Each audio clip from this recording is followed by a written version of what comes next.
Hello, this is John from caveofprogramming.com, and this is tutorial number 13 in our series of beginners Java tutorials. And this tutorial is on classes in Java, and it's also going to be a little bit about object-oriented programming in general. So I've got a project in Eclipse as usual, and I'm going to show you the first step again, which by now I usually don't show you in the tutorials, but I'm going to just go to File, New, Class, and I give my class a name, and I give it a main method by ticking this box, and I click Finish.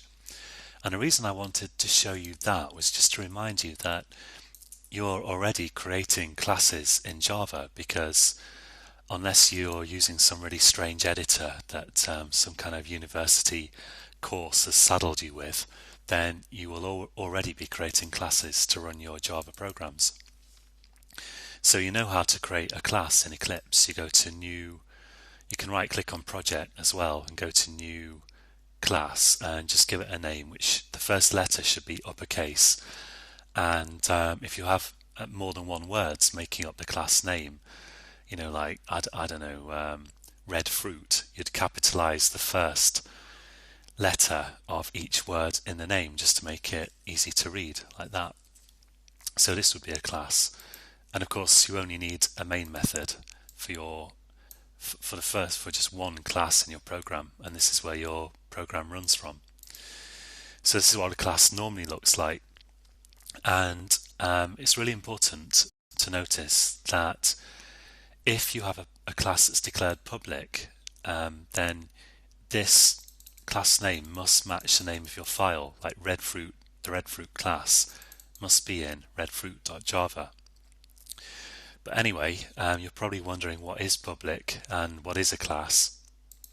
Well, what I'm going to do to kind of make things a bit simpler is, you don't normally do this, but although you can only have one public class in your file, you can have as many non-public classes as you like. So I'm going to just create a class here in my main kind of class file, just to show you, so then you can see everything on one page.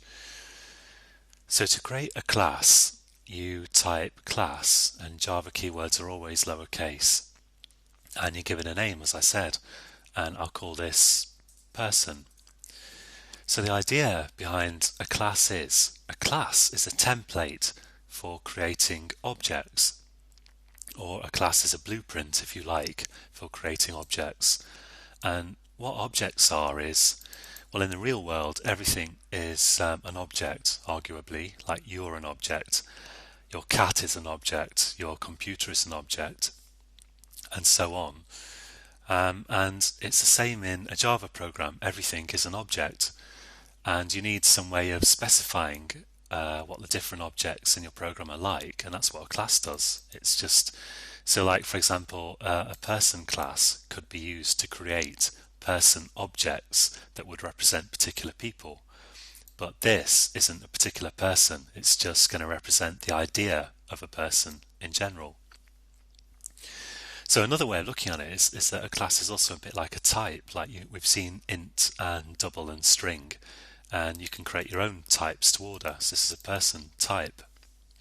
And what I'm going to do is, well, a class and for that matter objects have two kinds of things in them. So classes can contain, the first thing is data, which represents the state of your objects. And what I mean by that is, if you think about yourself as an object, you have a state, you have a name, probably an address, you have an age, a location, you have a mood, you have a certain heart rate. All of these things they make up what we call your state. They are how you are at the moment. And to represent that in Java, we put data into our class in the form of what we call instance variables, which I'm going to show you in this tutorial. But and in the next tutorial, we'll also look at subroutines, which can be part of classes. So like here is a subroutine. the main method. And in here you can type just things, commands that are executed one after the other. So your Java program starts wherever you declare main, and it just works through your commands in main one after the other, as you already know. And so this is actually an example of a subroutine called main, which is part of this class app. And a subroutine that's part of a class we call a method in Java, to use the lingo. So this is the main method. I'm going to show you how that works in the next tutorial, but in this tutorial we're just going to look at the data part of classes. So I'm just going to finish typing here. So the second thing you can have in a class is a subroutine which you call methods. Okay, so let's have some data in this person class. So I'll have some data, and we call the data in a class instance variables, data or state.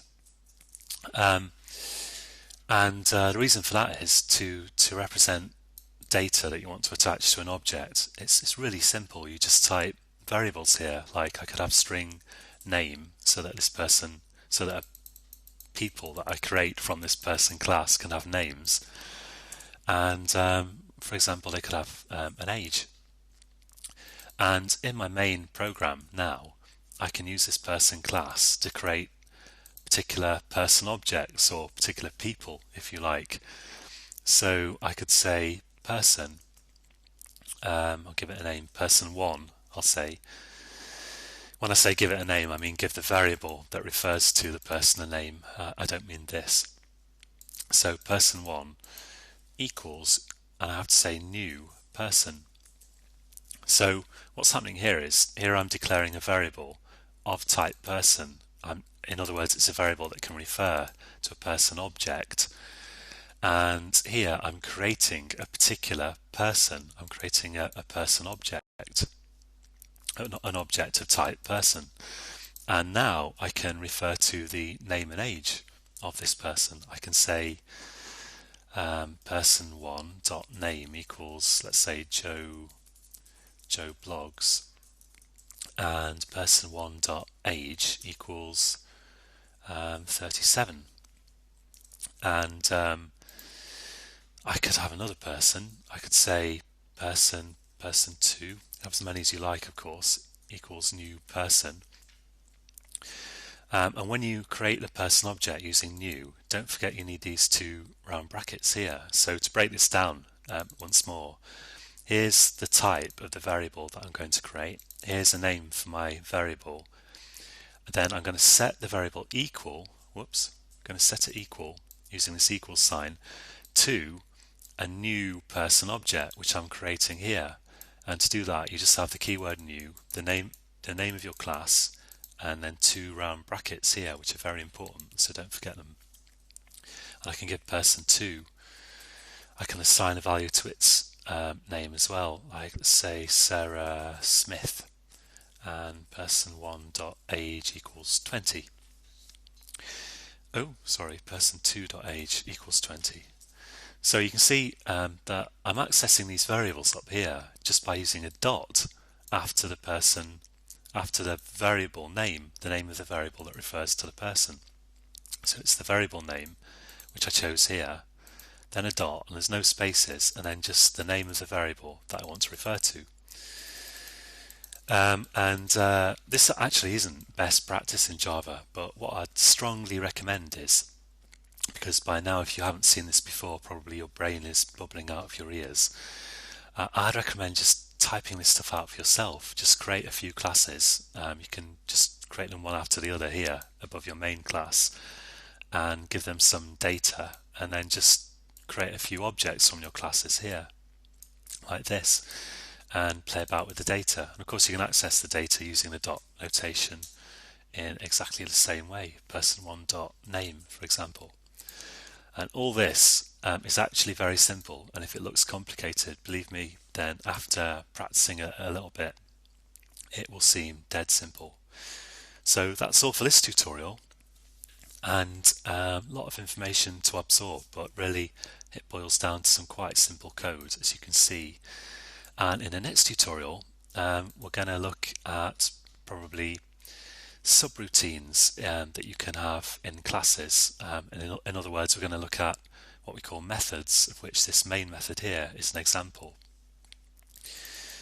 So yeah, I strongly recommend just typing this out, because if you don't practice, what will happen is when you get onto methods, you'll start confusing methods with variables, which I've seen many people do, and then you won't know A from B. But if you can just practice this a little bit, the next bit will be a lot clearer, I promise. Okay, so have fun with that, and you can find this code on caveofprogramming.com, and please watch the next tutorial too if this is useful. And until then, happy coding.